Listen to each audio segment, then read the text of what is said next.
Welcome छ मेरो छोटो अनि मिठो मिनी ब्लगमा। आज चाहिँ हामी सन्डे घुम्न आएको छौँ है। हामी आज घुम्न आएको छौँ होइन। यतातिर यस्तो दामी दामी सिन छ गाइस, तपाईँहरू पनि गेस गरेर ठ्याक्क आउनु होला है घुम्न। हेर्नु पुरा यस्तो सुन्दर सुन्दर नजारा छ, एकदम मनै हल्का भयो कि एकदम हल्का होइन। म अगाडि अगाडि पनि देखाउँछु तपाईँलाई है।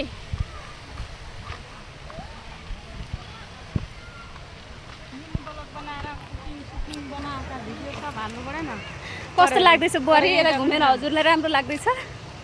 Very nice, super. इङ्ग्लिस हो ऊ भने यहाँ घोगी खाने मान्छेहरूलाई धेरै राम्रो छ है। यति धेरै घोगी छ कि यहाँ बाबा देखेर मलाई चक्कर आइसक्यो गाइस, के गर्ने होइन। यता यो ट्याक्क मन्दिर पनि छ है, दामी शानदार मन्दिर। मेन चौधरीहरूलाई इन्भाइट छ यहाँ। के भन्दै मेरो छोरा यहाँ सुन्नु ल। ओइ भन्न खास गरेर राणा थारूहरूलाई धेरै धेरै इन्भाइट वेलकम छ यहाँ, किनकि यहाँ घोगीहरू प्रशस्त मात्रामा पाइन्छ। ओके, सुनिहाल्नु भयो है। अरू चिज पनि देखाउँछु म। यतातिर साइडमा टक्क मन्दिर छ होइन, कति राम्रो। रूपा सार्की पर्का सार्की हामी पनि घोगी खान्छौँ, तर के गर्नु गाइस यहाँ टिप्ने अलाउड छैन है। उफ, म त यो नजारा देखेर त एकदम फिदा हो फिदा। कुन ठाउँ रहेछ गाइस गेस गर्नु है तपाईँहरू। हामी अब अर्को साइडतिर जाँदैछौँ होइन। अर्को साइडतिरको भिडियो पनि म हजुरहरूलाई पोस्ट गर्छु है, हेरेर इन्जोय गर्नु होला। अनि यो ठाउँमा घुम्न चाहने मान्छेहरूले मलाई सोध्नु होला, म लोकेसन सेन्ड गरिदिउँला, हुन्छ?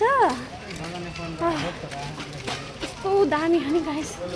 अहिले घाम लागेको भएर राम्रोसँग देखेँ होइन, कालो कालो देखेँ। के गर्नु, मोबाइल चाहिँ कम्तीको छ, लेकिन यहाँको लोकेसन त बाबरे बब्बल। त्यही भने पुरा हप्ताको कामको थकान मर्छ, यस्तो लोकेसन छ यहाँको। हामी आज फ्यामिलीहरू घुम्न आएको पार्कमा। के हो गरे यसको पार्कको नाम थाहा छ? बुटी। थाहा छैन हो, हामीलाई थाहा छैन गाइस, तर थाहा छ। तर थाहा हुने मान्छेले कमेन्ट गर्नु होला। अनि जसलाई घुम्न मन लाग्यो तिनीहरूले पनि मलाई कमेन्ट गर्नु होला, म ट्याक्क पारेर लोकेसन सेन्ड गर्छु। अनि हजुरहरू पनि घुम्न आउनु होला होइन। यहाँ फिसिङको सुविधा, बोटिङको सुविधा सबै छ, एकदमै दामी दामी। अहिले हामीसँग पैसा नहुनाले केही गरिनौँ भनेर लास्ट महिना भएको भएर पैसा छैन, त्यसैले हामी केही गर्दैन। अब यो बढी बोलिरह के।